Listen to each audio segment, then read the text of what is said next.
It's the Lekker Rugby Pod, only on Megaphone Rugby. Back into the swing of things at last, the very first Lekker Rugby podcast of 2025, episode 45. Harry and I are going to be talking about the Harry Index, where the top rugby teams in the world, club rugby teams, are rated. But before we do that, remember to subscribe to this channel. We need your support. And also remember, we've got an exclusive Afrikaans rugby content channel nowadays called Rockford Rugby. The link is in the description down below or in the pinned comment. Click on the link. Make sure you become a subscriber. The Harry Index came out last night. I actually sat there with bated breath. I wonder, are you going to punish the Bulls for that disastrous loss? Are you going to overly reward the Stormers? How did Leinster do? Did they manage to keep their place? So when it came out, I was all over it. And I know you wanted to wait for that Leinster result specifically. So anyway, welcome back, number one. And secondly, talk to me about this Harry Index, starting from the back. Yo, how's it, Envia? It's a full moon where I am right now. And I understand that it's the most predictive level of crime around the world. It's not about poverty or the season. It's literally when the full moon comes out, we all turn into animals. So it was kind of a full-on feral beast weekend in the sense that it was proper physical. I mean, one thing that was throughout, and Dave Ribbons, good Cape Townian lock, who's playing with Toulon right now, was talking about how the top 14 is actually setting the standard right now for just brutalism. When they're coming up against the skillful Harlequins and other teams in the Premiership, it's stark, the contrast, and you can see it. The Harry Index tries to solve that problem, which is, how do you compare apples to oranges? How do you weight these things? And the truth is, you cannot really develop a Silicon Valley or Mumbai algorithm that's devoid of the understanding of how rugby works. So, when Jake White basically says, we're not giving up on the champions, but we're giving up on the champions. Like that, when they choose a path. When the Stormers say, well, we don't really know which one we're going to be okay, and so we have to go both. And then when you have another team like La Rochelle, it's like, I'm not going to win the top 14. I'm just going to try to do okay in my home games because it's a sellout 101 times in a row. But, I'll send B-sides on away games in top 14 because I'm all into the Champions Cup. When you do that, then you have to, any index you do has to allow for that. Also, you have to think about what would the very best, markedly best New Zealand team, which is always, probably the second best team in the world right now, maybe not. But when it's that good, you have to factor in what would the Blues do if they were invited into these conversations, or if there was this mythical Harry Index thing where everyone was playing in perfect weather on a neutral site, everyone was healthy, and you had your ceiling, not your floor, but your ceiling. So the Bulls showed us their floor if they had to play B-side, where there's no caps at all in a competition where you have teams that have 550 test caps. That's Toulouse, by the way. When you're playing in that kind of field, or Leinster, which is Ireland, except it has Jordy Barrett, who cleans rucks like a forward, and Archie Snyman, who offloads like a back. When you have that kind of level, then, you're not really thinking about some of these teams being able to compete, but you still want to rank them. So the Harry Index, and it's not me, it's the primeval, preternaturally brilliant index that exists separate and apart from me, like a disembodied spirit of me, tries to look at all these teams and weight the leagues. How good is the middle of the top 14 versus the middle of the Prem versus the bottom of the ERC, etc. And that's what it does. And what's funny to me is I just started on a lark. It's a piss take. And here I'm taking the mickey, and suddenly people care. The Blues team actually cites it. Leicester Tigers is interested now. People are actually giving me grief and saying, I don't know, that's just not possible because, Toulouse is always number one. If there was it was a better than one, that's what Toulouse would be. And they just keep arguing with you. And you're like, the index has spoken. So, here we are, and another weekend is gone, which gives us information, but it's not dispositive. So any one result, and also we have to always factor in that if something like a Ferrari doesn't really perform that well when driving against a Fiat, we have to judge that. So in a way, that Sharks game with Toulouse, for me, caused Toulouse not to rise on the list. Whereas I felt like the Leinster win in La Rochelle was particularly tough and brilliant. The thing that popped out for me there or jumped out was the fact that you said you have to be aware of, what the teams are going to be doing, what they're focusing on, what is more important, what is less important. How do you keep up with all of this? I mean, like Jake, you speculated about whether the Bulls are going to go for the Champions Cup this year. Rochelle, focusing on their home games and not so much about the away games. On they focus. How do you know that? Where do you get all this? Not you. Where does the Harry Index, this superior algorithm somewhere floating around in cyberspace, where does it get that information from? I mean, that's difficult to keep track of things all over the world because, every competition's got its own little own idiosyncrasies and differences and focuses and the likes. How does the Harry Index keep up with that? Well, I know a veterinarian, and she's pretty smart, and she talks to me a lot about extrapolation. And I believe the principle of extrapolation is at play here. And so there are clues, there are hints, there are little cracks and little fissures in these results. And you just look at them and you understand, like, there's a bit of a volatile nature of the season so far. For example, the Premiership teams have been really up and down.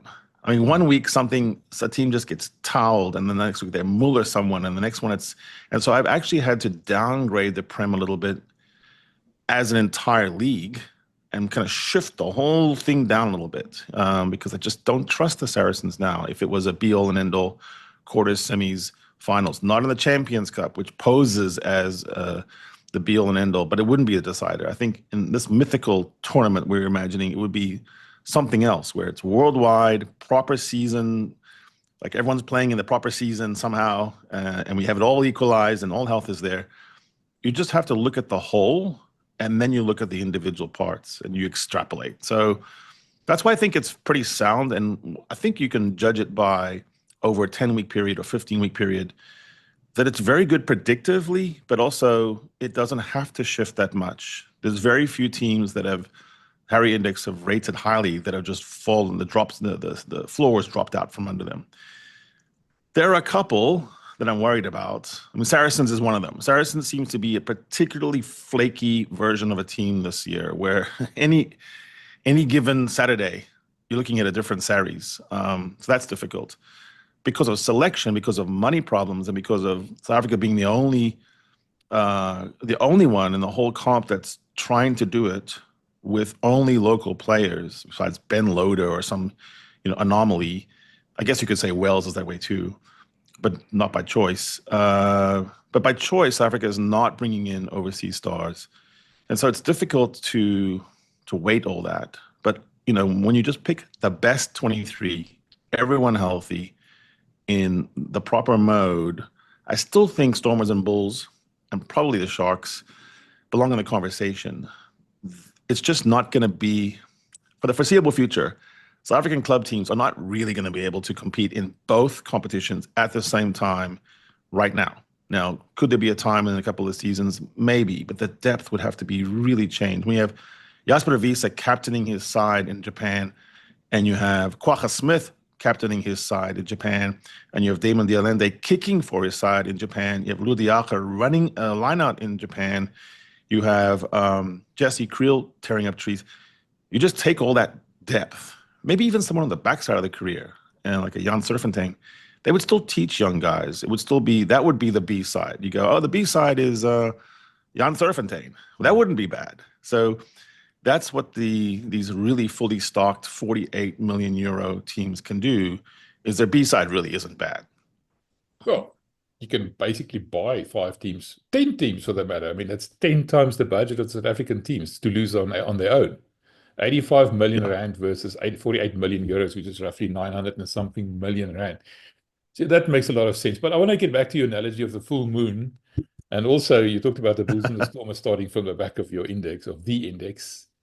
Lots of howls going up, howls of exhilaration down in Cape Town, but howls of exasperation down in Pretoria.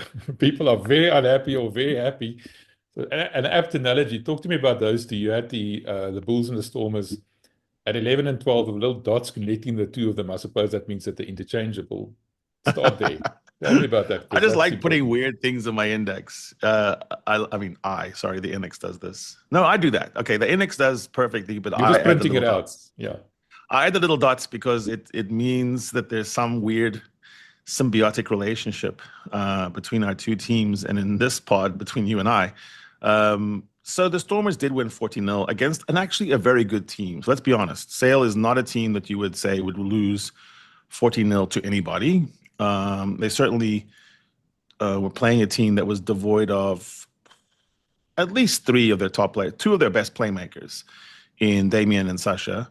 There's plenty of playmaking around, of course, but I'm just saying that's still, you would look at it on paper and you would say Alex Saunderson was incredibly disappointed because Sale gets beaten, but not by being bullied.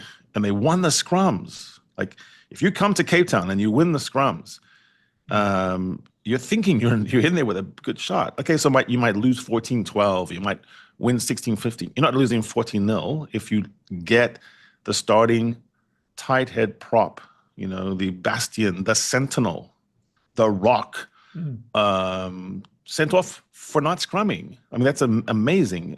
France hadn't given up any penalty in a test rugby in 2024 in 24 scrums that he convened and bedrocked for South Africa.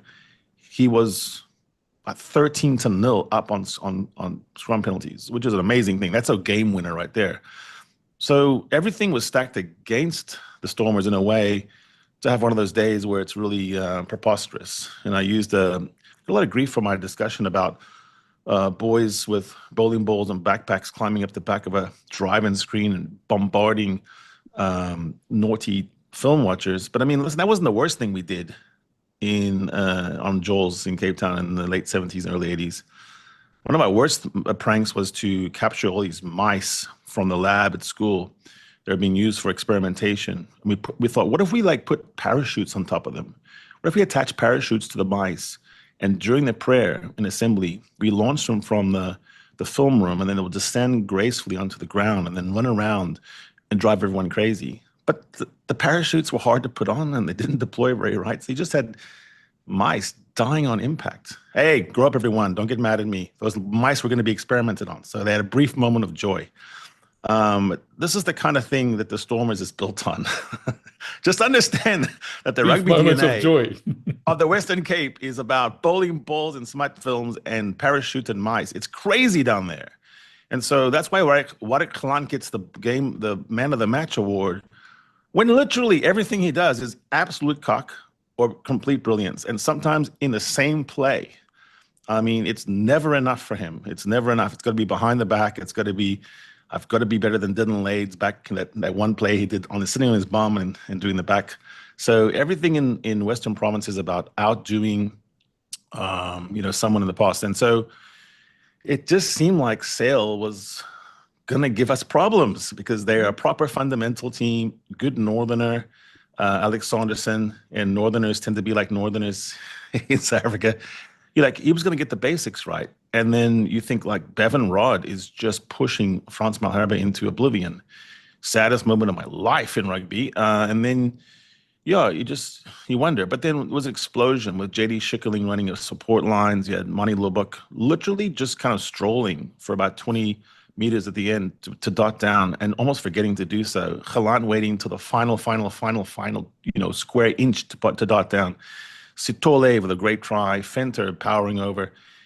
It just all came explosively to life. Born a lot of the midfield with Jonathan Roche, the UCT guy, just carving up and really, I think, probably catching Rassie's attention, because a lot of the people talking about in the midfield are good on attack, but Jonathan he was a proper bishop on defense. So, I think that's interesting. Stormers now put themselves alive in this weird tournament with strange rules because it has different ways to qualify. It has different things to qualify for. But one thing is for sure, this week coming up, the Stormers are in it to win it. Race Racing 92 in La Défense, which is a business suburb just outside the main arrondissements of Paris, with one of the most electric stadiums in the world. It's got a big screen that's the size of the Newlands Pavilion, the Jan Lo. It's so crazy big that when you try to look at it as a kicker, it'll throw you off. I mean, your face is bigger than the poles. It is like a rugby disco. And there you have Cameron Walkie, you have Owen Farrell, you have Lancaster's son, and you have Diamani playing for Racing. And you have a coach, Stuart Lancaster, one of the nicest guys in rugby, fighting for his job because he hasn't been able to deliver at a coaching level. He's more of an academician. He's what you want when you want to build an academy of rugby. You want someone to stay for 10 years. But he's not the good 2-year turnaround guy. We'll talk about it later. So Stormers are in it. I thought the Bulls was just, a statement that we're not really going to play in both of these tournaments this year. But I have to go back because the Harry Index doesn't really just look at one of those things. You have your primary fiduciary responsibility of playing in the league that you're in with the most games. And right now, with 2 losses in the ERC and 2 games in hand, the ceiling has not been established for the Bulls yet. It's just a 9-10 problem in the red zone. Everything else is solvable. Everything is cooking along. And Jake's right in the sense that when he says he wasn't giving up on the game, there was a possibility in the middle of that game where you thought the Bulls could somehow arm wrestle it. But it's allocating your resources in a clever way. And other teams do it too. La Rochelle would be the other way around. And you have teams like Glasgow that, they're pretending they could win both, but they cannot. So in a way, they'll end up looking maybe sheepish at the end. So I think the Bulls are just being more honest.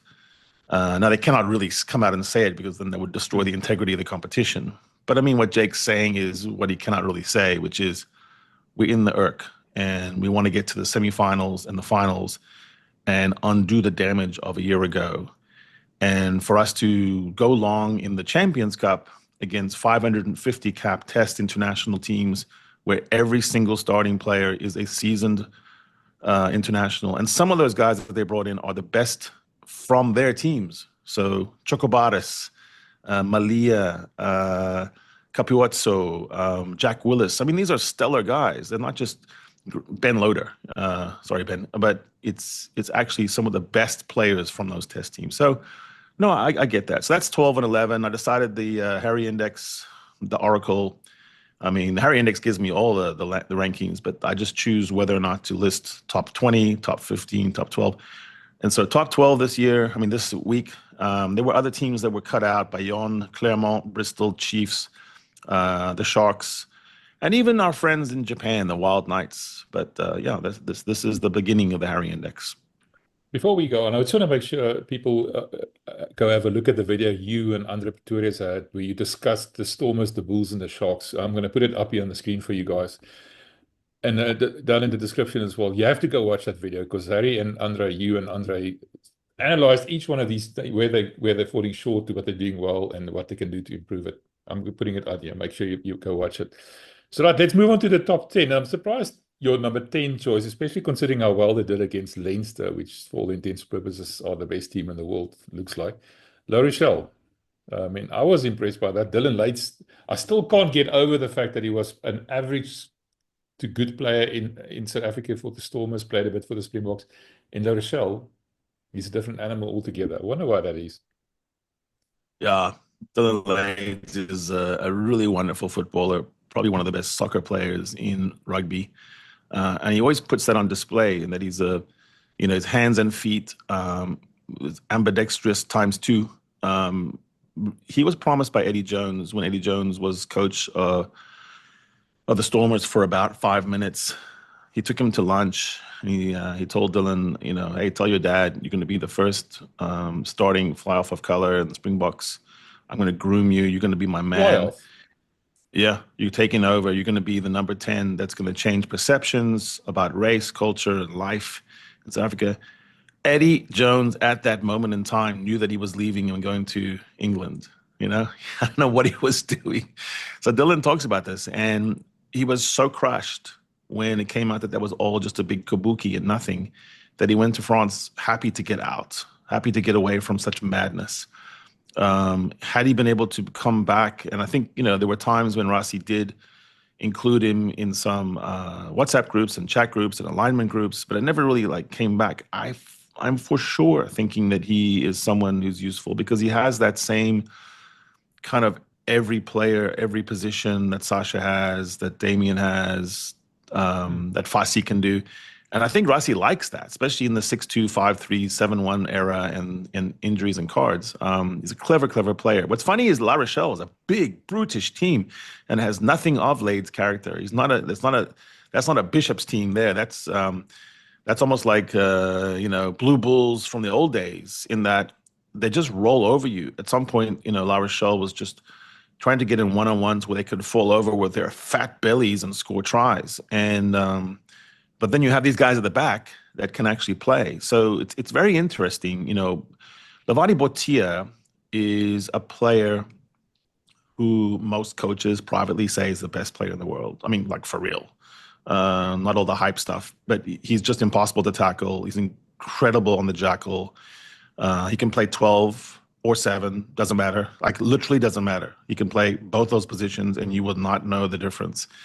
And so La Rochelle is dangerous. Also, that was the 101st time they've sold out consecutively. It's difficult to sell out your stadium. La Rochelle wasn't selling out their stadium when they were winning only. They were doing it when they were losing.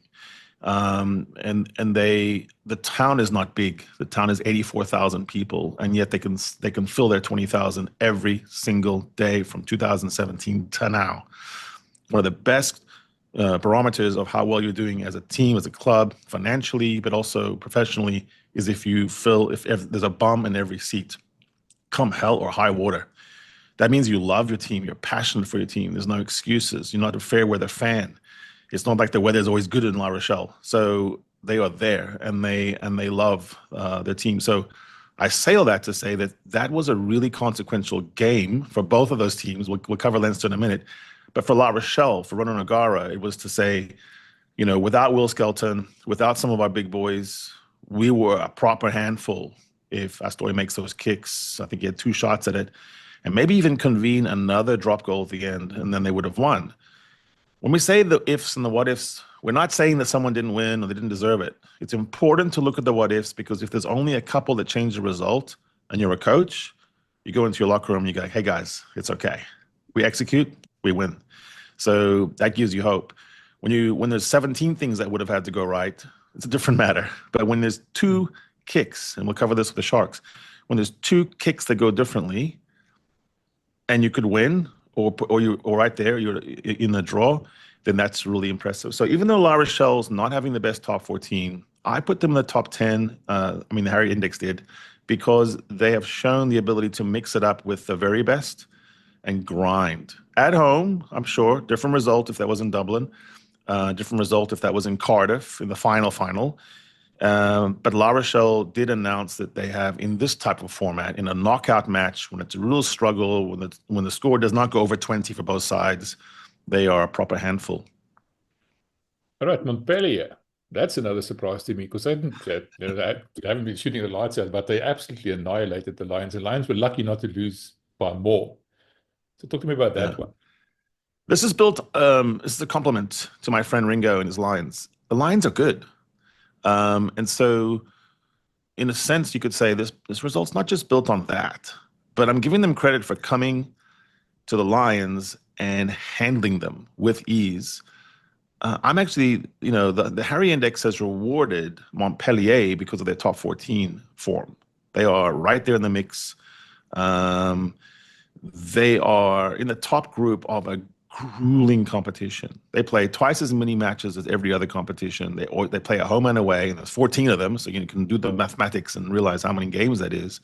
So when you could be in the top group of the top 14, with the league of the top 14, fully funded, maxed out financially, full crowds, proper passion, you're doing something. I mean, to compete in the top 14 is grueling, because you have 5 French scrum halves that are amazing, like Garrick, Sarin, Lussou, Dupont. You have all these amazing field generals.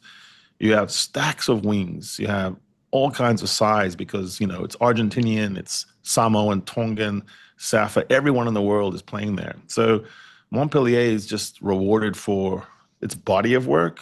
And it is definitely, since it's 9, La Rochelle 2 at 10, it's in jeopardy. Next week, if something goes wrong, they're falling out, and there's the Stormers and Bulls eager to jump in. We talked about the Bulls problem at 10. And, I just floated the idea of Andre making a triumphant comeback to Loftus. Somebody ripping out a checkbook because his contract's expiring at the end of the season. No, don't forget that. And we saw just now Jake White signed Nicolas Janssen van Rensburg from Montpellier. Good signing. Which is a good signing. I think that's proper building depth now. So Tigers, that's number 8 now. Leicester Tigers with Andre there, Michael Cheika there. That's a good team, like you said. And Andre is now sort of finding his feet. He's an exceptionally good player now in the wet conditions and everything else, taking a step up. Tell me about them. Yeah, Leicester Tigers are a proper team. I've watched them very closely this year. Like you say, the spine, Julio Montoya, who was the captain of Argentina when Michael Cheika took them to the semifinals of the World Cup. He has Hanno Liebenberg, who's the heart and soul. There's not a more popular man in Leicester, Welford Road, than Liebenberg, who always looks to me like a swollen older brother of Andre Pollard himself. The two are very similar looking. It's like the older brother beating him up in the backyard and then Andre developing his kicking skills to stay alive. Really good talent across the road. Freddie Stewart at 15. So you have this proper spine. You have from Port Fleet, Ben Youngs on the backup, Andre. You have Kata at 12. You have Izzy Perese of Wallaby fame, really, really top Aussie player, and then Stewart. And what's interesting is Michael Cheika was very happy at the end of that match that there were 6 tries scored by Leicester Tigers, and 5 of them were from the wing. So Leicester struggled actually to get the ball out there. Andre's brought a lot of whip passes, flat passes, skips, and Freddie Stewart's making more breaks on kick returns, so that's freeing them up. The other try, the 6th try, was by Izzy Peresi, who was playing outside center. So that's a really promising thing for a team that's been relying more on the drive, the maul, the pick and go. Jasper Wiese was such a good player for the Tigers. They became too reliant on one player for all go-forward ball, and the guy replacing him, Ollie, forgot his last name now, but he's probably in the selection frame for England, but he's a different kind of 8. Jasper Wiese was the kind of guy where you're on your back foot, nothing's going on, you're in 3rd phase, 4th phase, there's not even a really good cleaner around. The number 9 gives you a hospital pass. Jasper didn't care. The Kalahari pain train would just keep rolling.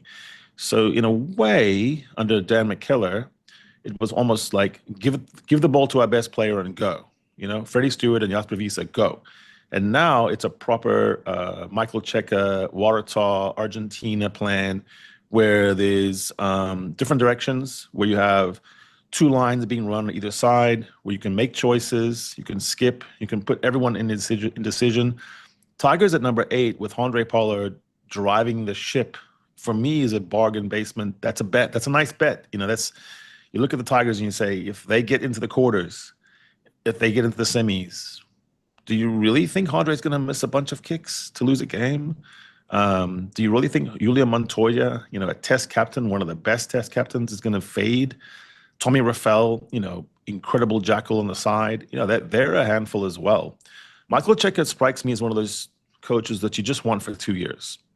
You have some coaches that come in, parachute in to rescue disaster, and that's 1 season and they gotta go.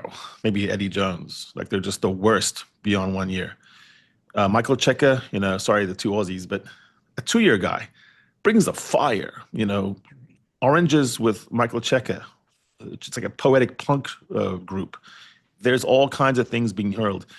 He speaks so strangely. It's all about vistas and journeys and scenarios and finding your peace and your passion. But it works. For 2 years, it works. And then everyone hates him.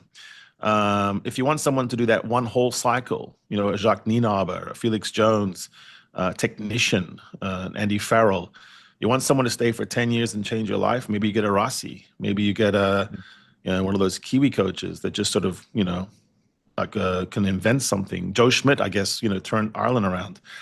But Michael Cheika is a guy who can come in for this season and the next. I know he's in talks with the RFU, and he wants to keep Polly. I think Andre is going to go to Japan. I think the mega plan, the meta narrative that Rassie has is to get as many of the top line guys who are 30 plus to play in Japan. They get looked after there better. There's far fewer injuries. I think the nutrition, for some reason, the vibe something about that experience has really paid off for the Kwachas, the Jessies, and now the Jaspers and others, Faf as well. And so I think, we're looking at that. But Michael Checker's got something going on there. I think it's between them and Bath to go all the way in some of these competitions, because I just don't trust Bristol anymore. I've been burned by them, and I'm not really sure that I believe in the Saracens this year. You're talking about Michael Checker, the coach now, and you mentioned Bath. Now, I've been WhatsApping frantically this weekend about the availability of Johan van Graan and Franco Smit, for that matter, which we'll get to just now. Johan van Graan has sort of really, stepped up at Bath. Suddenly that team is, I think they've lost 1 game out of 10 in the Premiership, right up there. He's sort of grown so much from the Munster days, even the Bulls days or the Springbok assistant coach days. He's a different man. And we can see him, both of us, we're not going to expand on that too much, slotting into some South African team very soon. But now I see he's been signed up till 2030. He's not going anywhere. Bath's going to hang on to him. Yeah, he's turned into a very good coach. I mean, and there's always buyouts, but I get your point that, he's established his market floor and the buyout price. Van Graan, had to emerge, number one, from the shadow of his father.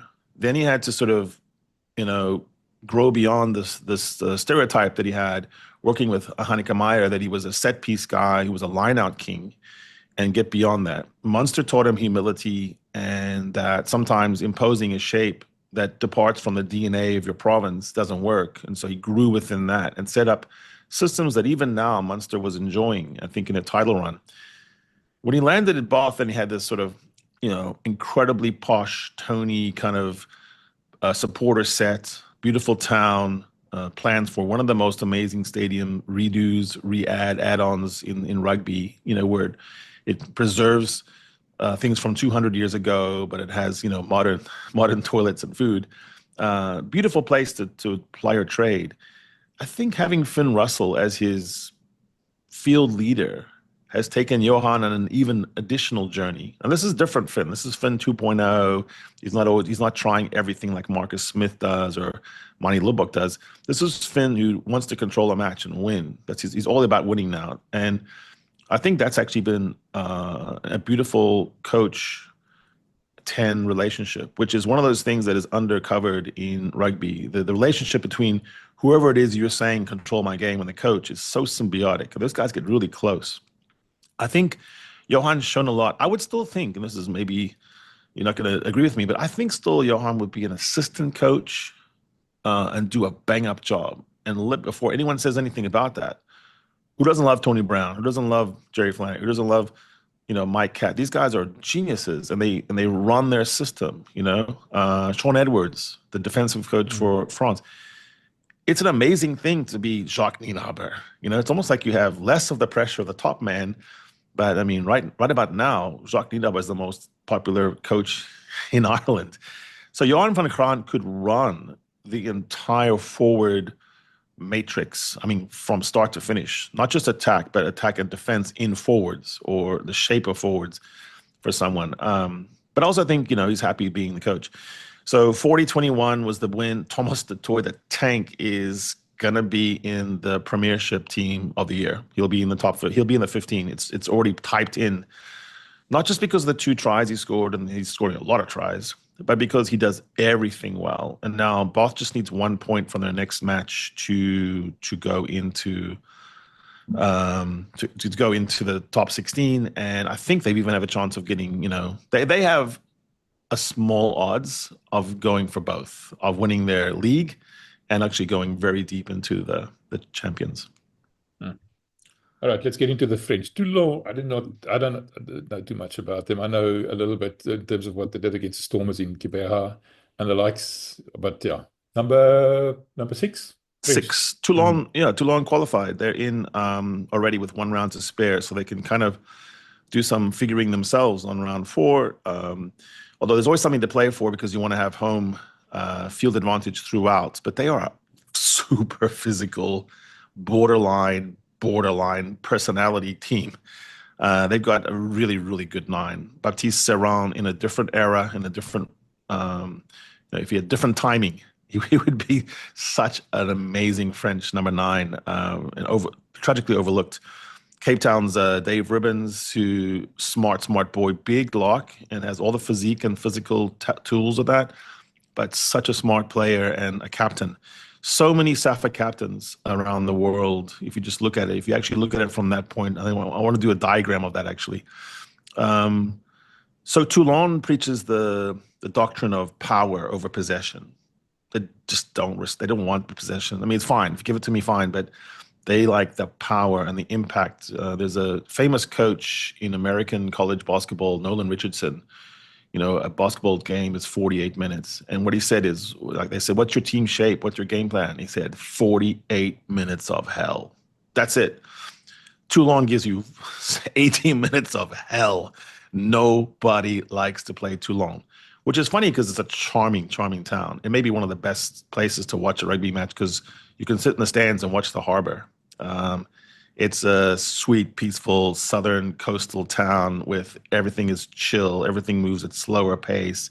It's not like Paris or Marseille or Lyon. It's proper relaxed. But they play a beat you up, smash mouth, make your snot drop kind of rugby. And it's gruesome. And it's the kind of thing that works.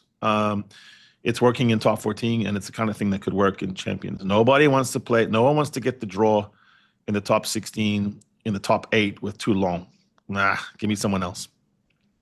Let's get into the business end of things. And I think probably most South Africans' second most favorite team after their own team, of course, that's Glasgow, simply because of the South African connection and Franco Smith. Sort of the crown prince, it looks like, of South African coaches. There's some big things down the line coming for him. I like that team. I mean, I hated losing against them. I hated watching Franco's little smirk there when he told us how he just, outplayed everybody else or outthought them. But I mean, Jesus is a good team, and he's a good coach now. This team is going to go far under his tutelage, his guidance. Listen, you and your best friend Jake are having trauma, flashbacks every time you see Glasgow. There's unfinished business there. I would submit to you that they're a thinking man's team, and that Franco has built a very thinking rugby team, which is more adaptive, and it's adaptive during the match itself. They can self-diagnose. That's super important for a team that's not going to be overpowering too long and cannot in any universe, stack up man for man against Leinster. So they're going to have to win it a different way. They did it against the Bulls at Loftus, not because they had supremacy in any one particular sphere, but because they played as a team throughout. I do think Sione Tuipulotu is, I think he's Franco's coach on the field. And for a young man, there's not much of him. First of all, not a big fella. I met with him at Murrayfield. He and his baby. He was carrying his baby off the match and couldn't have been a sweeter, nicer guy. But I mean, he's literally a head shorter than me. He is able to think his way. That's a coach. That's a coach in waiting. He'll be a coach one day. He'll be in the box. Glasgow at 5 is the first one you could say for real is going for both.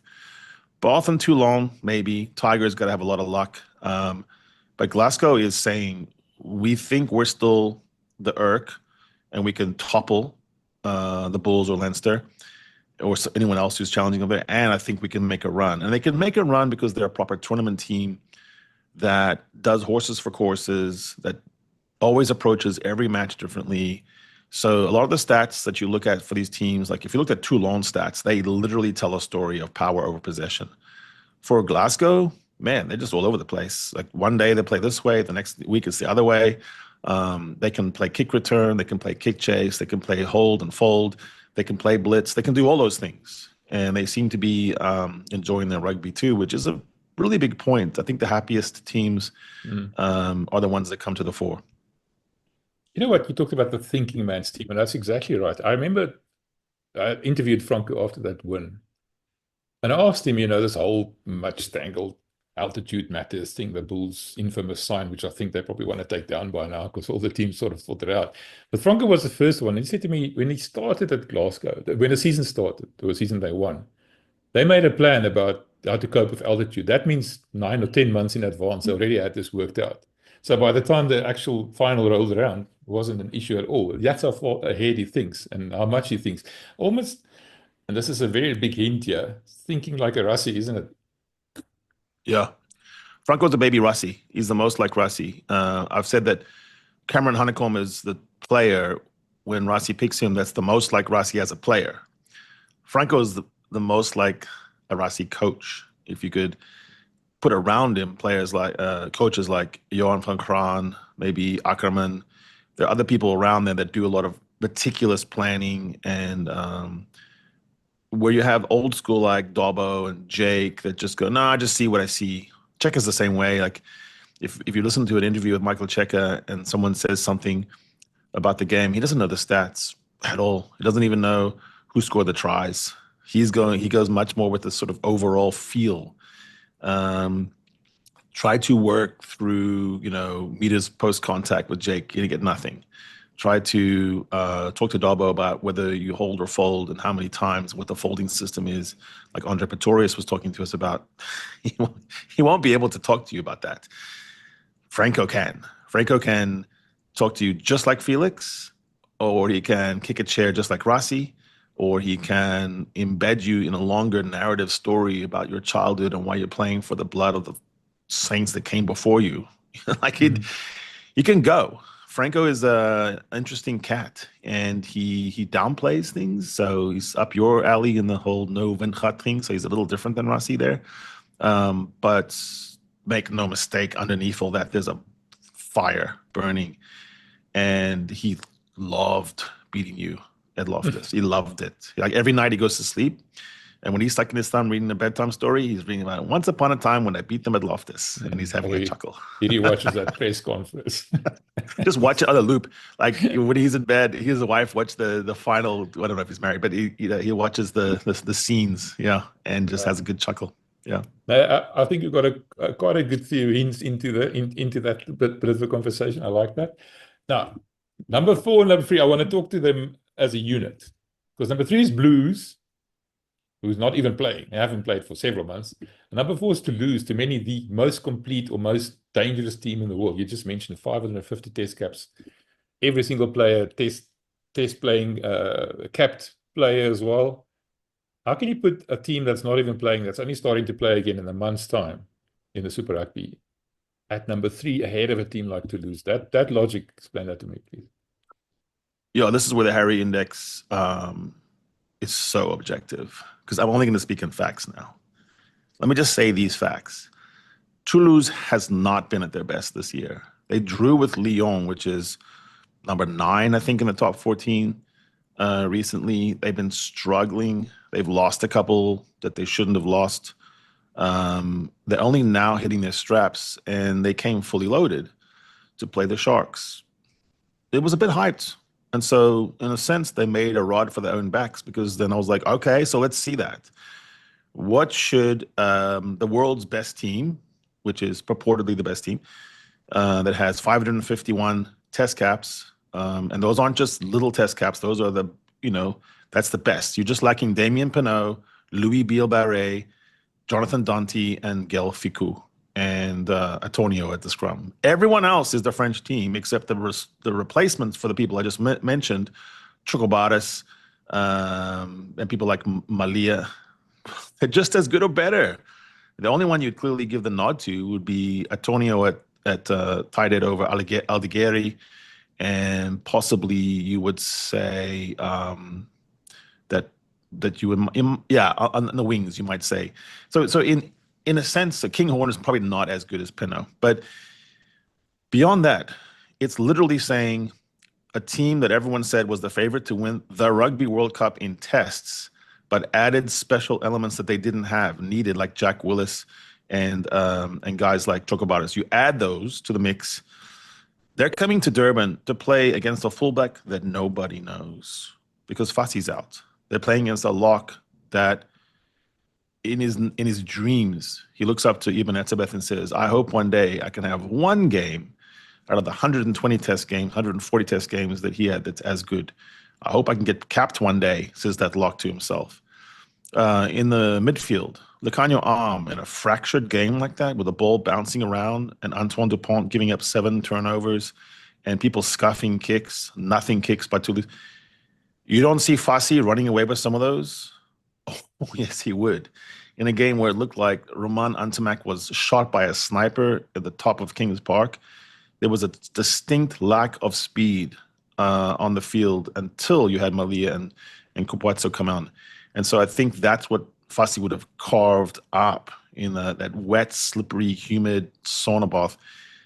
So you're missing Rassie, your slipperiest, quickest guy on the field, who would have been he would have been by far the best sprinter on the field in a fractured game. Lecanio Amu has the best tricky hands and doesn't drop the ball in a wet bath. The most heavy carrier and the top carrier in the Premiership for several seasons, Andre Esterhazen, out. Sorry, Jean-Luc. And then you have Ibn Etzebeth. So your most powerful forward, most powerful carrier, your fastest back, and your trickiest back gone. What should the best team in the universe in the last 10 years have done if they had played to their potential?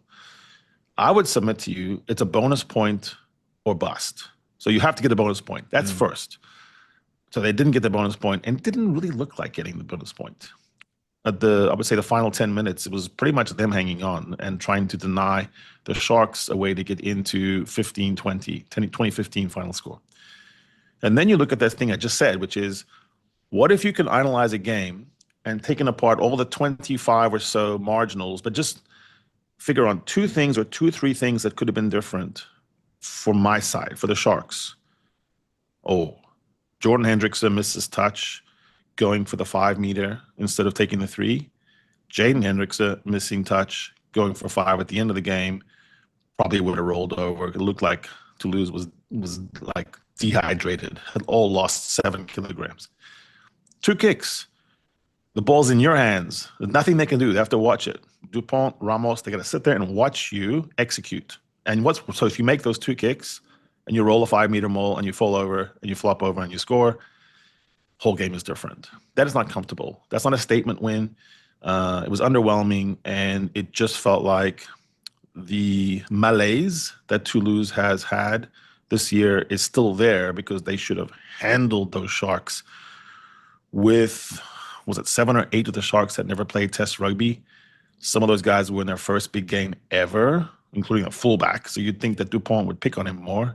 And I just didn't feel like it vaulted them. Now, that being said, the index would have put them at 3 or 2 if they had handled the Sharks in the manner befitting the hype before the game. So on paper, still the best. Ugo, great coach, an abundance of talent. Their B team is as good as most other teams' A team, but they still have to perform when you come up against the likes of Bordeaux and Leinster, because those teams have about the same level of talent or a little bit less probably, and they're performing better on defense and they're scoring more points. My overall impression watching Toulouse struggle at Kings Park was they really do miss Damien Pinot and Louis Biarré, and they really miss a guy like Greg Oldreet. So when you actually add the players that they don't have from the French team, which is only a few, actually it's really interesting. I also come away from every match I ever watched with Tomas Ramos, and I think, God, that guy's good. Yeah. I mean, take him out of the equation, I think Toulouse is in a dogfight. He is so good at 50-22s, at almost 50-22s. He's so good at finding space. He's so balanced. He's so good on attack. The other one is Pietu Morvaka. He is one of the world's great hookers. I mean, he would fit into any team. New Zealand, South Africa, love that boy. He's got that Artie Savea kind of extra supersonic power in the tackle, and he's so hungry all the time. The other person that I really thought was awesome was Jelonche. I mean, the loose forwards for Toulouse are really undersung. Craw, Jelonche, and the Man Mountain Miafu. So yeah, overall, I would say they won, but it was kind of a meh. Just on the other side of that, the conversation is the Blues. I mean, just talk to me about, you talked about ceilings, not floors. We're talking about the potential, what the team could do. But isn't the fact that it's been such a long time since they played, aren't you losing a little bit, or isn't the Harry Index losing a little bit of perspective to a degree? You remember them as being better than they are. Isn't it difficult to, bring a team like that into consideration when they're not even playing? Well, no, so I do believe in incumbency. Glasgow and Toulouse are testament to that, being at 4 and 5, even though, they do look a little bit underpowered in some respects now compared to some of the other teams when, Leinster's brought in Sneeman and, who has Toulouse brought in. But the Blues, so my extrapolation, which is sort of a negative extrapolation, or the index's extrapolation here is, who is one of the best, rugby teams in the world, perennially, forever? New Zealand. Is there a hotbed place in New Zealand where talent is created? That's definitely the Auckland area. Have the Auckland Blues underperformed for a long time? Yes. But are they now performing properly? Yes. With Vern Carter as a proper coach? Yes. How did they win the Super Rugby? By, lengths, by 25 lengths. They just destroyed everyone. How did they win it? By power. They were not playing tricky Kiwi ball. They were playing proper a rollover you ball, a really all black kind of pack, amazing carriers, wings that people would die for. Montpellier, Caleb Clark, incredible shape on the game. Rico Ioane carving up. They just have it. They have a distinctly difficult feel about them, and so you'd imagine, extrapolating, you'd imagine the Blues playing against all the Irish provinces and beating them pretty easily. You'd imagine the Blues, if they were competing in a top 14, that not only would they be in the top 4 and finish there, all the other clubs would be trying to sign Caleb Clark and Mark Talea and steal away Sotutu and all those monster carriers. They'd be one of the highest paid teams because the top 14 would start rating them. I also think that until proven otherwise, we'll have to see. So the Blues stay where they are, and I think actually most of the rugby people that are really clued in that DM me or talk about it say that's fair enough. Now, I think in the next couple of weeks, if Toulouse hits their straps, which they very might, and so could Glasgow, the Blues will start to slide. The Blues will start to go down to 4, 5, 6, and then we'll see. Right, and then number 2, Bordeaux. I mean, that's not a team that's really, caught the attention. The first time I ever saw them play was when they traveled to Loftus, and I remember them carrying umbrellas because the sun was so hot. And suddenly they're number 2 in the world. And I mean, was it Exeter? They felt the rough of playing against probably one of the best teams in the world. At number 2, not number 1. We'll get to number 1 just now. And I've got a very personal question I want to ask you about that one. But let's talk about Bordeaux. I mean, tell me about them. I don't know much about them. So why are they number 2? It's a good example of so for Bordeaux is a good example of how the team as a whole is better than the sum of their parts. It's the whole is very fluid. So you have Louis Bielbiere and Damien Penaud on the wings, which is just hell to defend. If you go, for example, to that play where Antoine Dupont has a mini break, he's got Blair Kinghorn on the right side and one shark in between, and he doesn't float the pass to him like Lusu would do for Bordeaux. A nice floaty, and then you'd have Penaud catch it no matter what. He would always catch it. He's like the most annoying player ever to play against because he always seems to catch that. They would just stroll in for a try. That's what Bordeaux is doing. And what did Dupont do? Just whip it into touch and then followed up with a crossing penalty, which Joel Stransky claimed was genius for some reason. So now Lusu is just the forgotten 9 in France. He's so good. He is the Le Capitaine. He is the guy. Bordeaux is one of the richest clubs in the world. They have an incredibly generous owner. He keeps pumping money in, but it's also got sponsors. The town itself loves it. They sell out. They actually did an interesting thing. They took part of the stadium away and found exactly the right amount, and then they sell out. And there's something different about having a completely packed stadium, even if it's 20,000 instead of 24. It feels better when you look around and you say, oh, it was hard to be here. I got the ticket. I want the ticket tomorrow, next week too. Make it difficult almost, like, oh, sell out, got to be there. If you're not there, you're a loser, FOMO. So that's a really loud stadium. Very easy to get to. The trams run there. Stop number 9. You just go from the inner city. It's like 10 minutes. Perfect. Eat, drink, perfect. Everything's perfect there for a game day experience. The only place better is Clermont. And then you just have this loud stadium who's really, really intelligent. Home field is supposed to be really advantageous for you as a team. And it is, but not just because of what you look at and the sense and the food and how you woke up.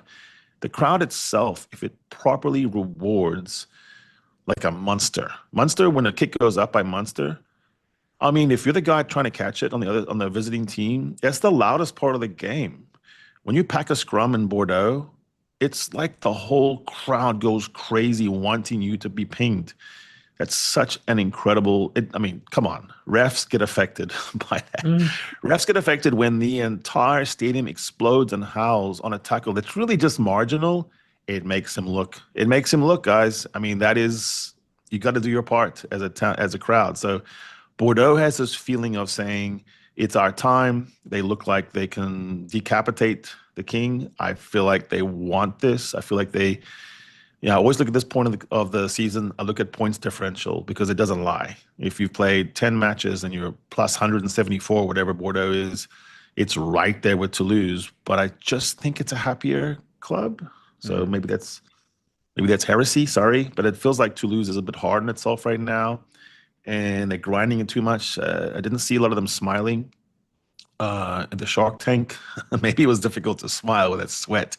But I don't know, they didn't look like that fun. Bordeaux is a carnival, and they are playing really amazing rugby. I think it's difficult to keep them under 30 points. You know what you mentioned about the stadium now? I was thinking back, I was watching the Lions against Montpellier, and Montpellier also, the line judge basically has to thread between the people sitting at the stadium, the pavilions are so close to the field, and the noise. And like you just mentioned, somebody just breathes hard and the crowd goes, ooh, and the ref stops and looks at the screen. And it's amazing. And I say this specifically in terms of the Lions, maybe playing in the smaller stadium. We've talked about this before. Just brought it back to my mind. Maybe even the Bulls to a degree, go play rather at a smaller stadium. I remember when we played against the Lions at Midstream, for example. Little school field, but the atmosphere was electric, smaller, and it wasn't even that big in terms of the stadium on the pavilion on the one side. There's still a case to be made for that kind of a thing. We should talk about that. Anyway, I digress. The personal question I want to ask you about Leinster. And I said, I'm going to make this the headline of this video as well. Is Jacques Nienaber going to cost South Africa the World Cup by getting Leinster to defend like the South Africans? Huh? He might. It's pretty much the same group of players, but you're adding Geordie Barrett, which is actually a big add. And I was looking at Geordie's game and just watching him clean rucks. He cleans rucks like a blindside flank. I mean, he's really physical. He wants it. He's smashing people. There were about 3 or 4 attack sequences by Leinster that only were able to survive because of Geordie Barrett. He comes in so low. I mean, he looks like he's a blindside flank for the Crusaders or for the Hurricanes. No, I think on defense, the suffocation aspect of Nienaber and how that works. The shooter, you have to find a shooter. What's interesting about the Nienaber defense is it's not the same position that's the shooter. So Faf de Klerk is famous for being a shooter. He's going to miss a lot of tackles. His stats is always going to be terrible. He has to give up his own personal stats for the team good because the shooter divides the field. It segments an attack where it doesn't want to be segmented. You've got this proper thing built up. You're La Rochelle. You're pushing. You're in the red zone forever and ever and ever because that's what happened.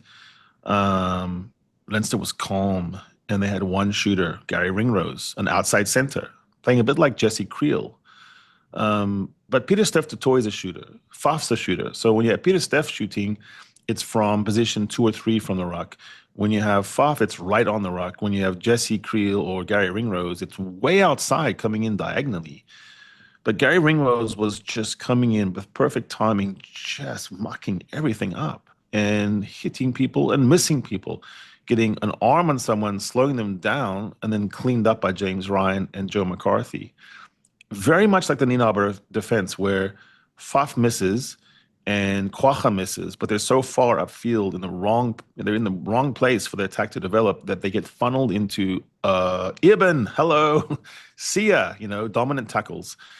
And so you're funneling people into the middle. You're offering fool's gold on the outside because you trust your O'Brien, you trust your Geordie Barrett to cut back and get there anyway. It's high risk, high reward, but it worked.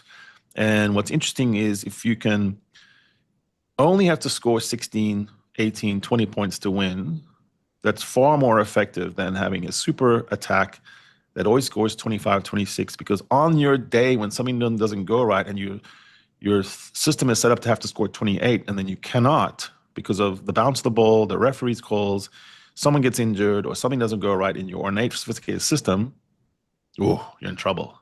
And then Leinster lost. Leinster lost every single big game in the final because of that.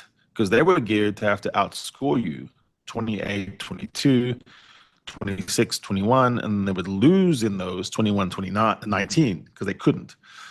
Now, if you say, we're going to make teams never score 2 tries, they might score 2 tries, but usually not. And they're not going to get to 20. They're going to get to 14, 12, 16, then you win more. So Leinster is number 1 club team in the world right now.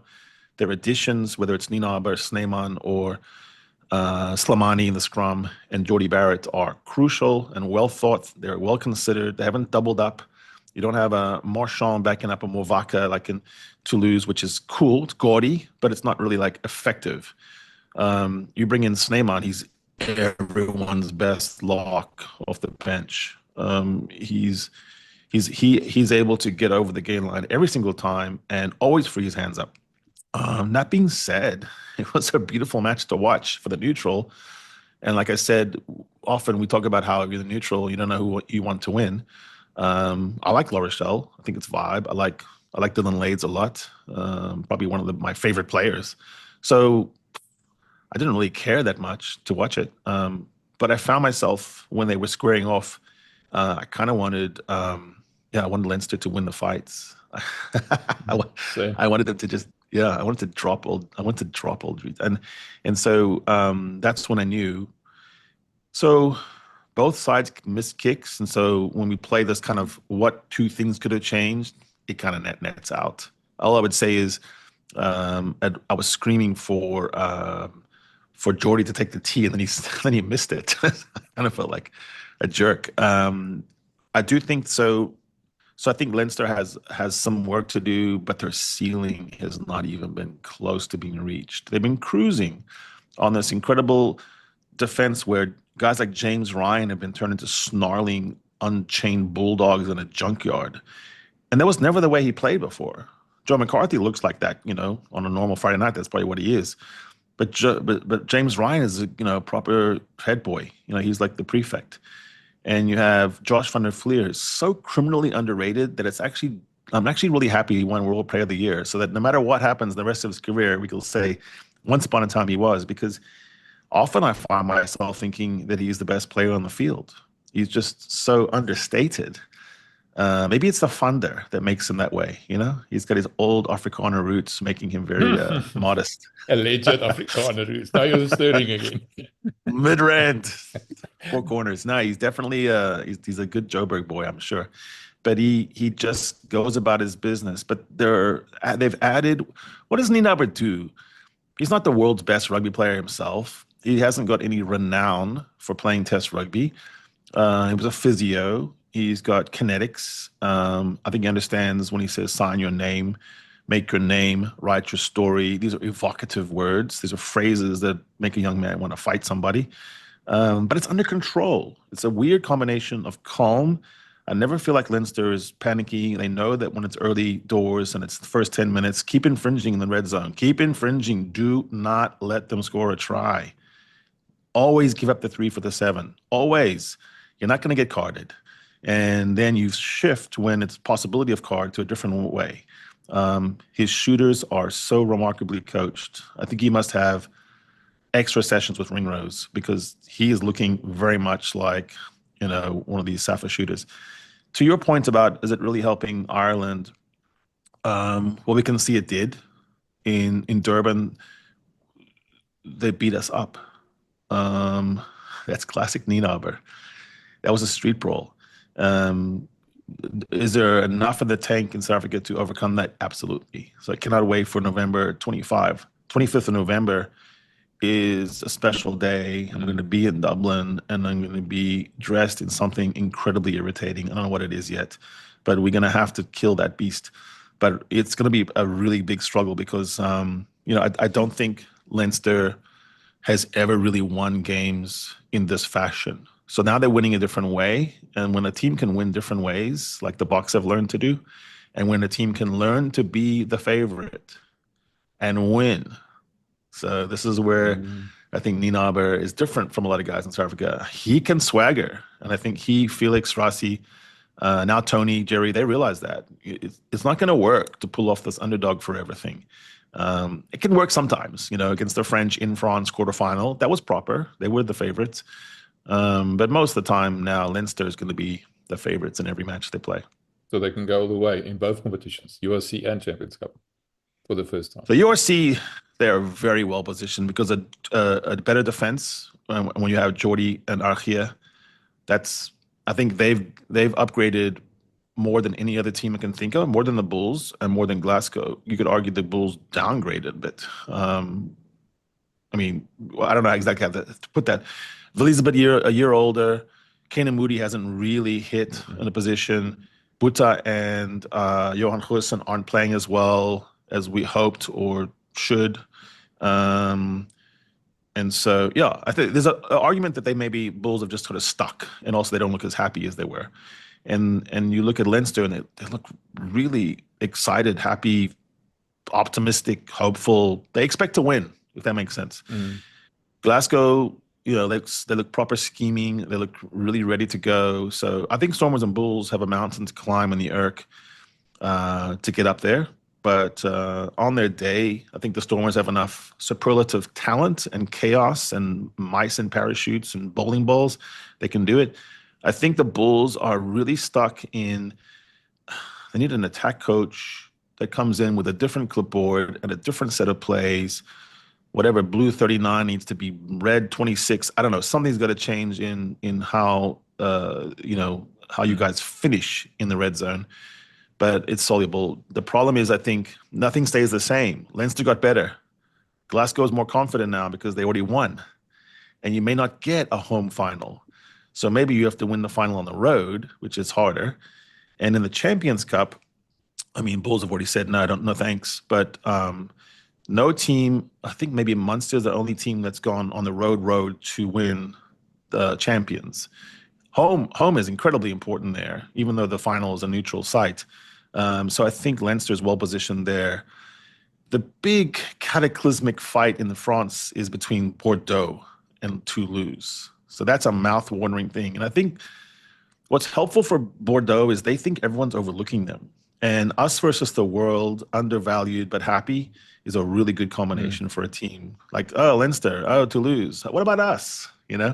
That's dangerous when you have scampering Louis Biel-Beret, who cannot stop scoring tries, and Damien Penaud, who just is, I don't know, like he doesn't even play proper rugby and scores.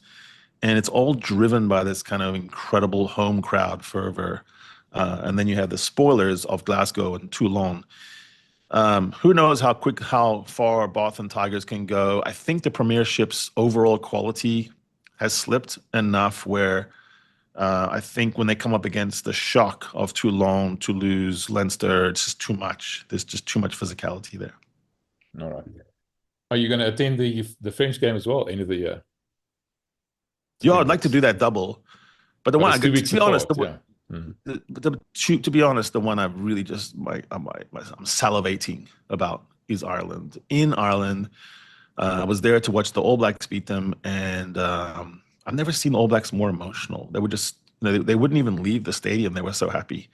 I want that same experience. I want an hour after the match. I want Frans Malherbe and Rassie Erasmus and Jasper Wies and the guys sharing a beer with the fans and having a good time.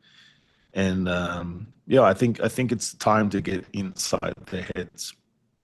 Right, Harry. I think this was a proper kick-off for the year, in depth. I enjoyed that. Thanks, man. Cheers. It's the Lekker Rugby Pod, only on Megaphone Rugby.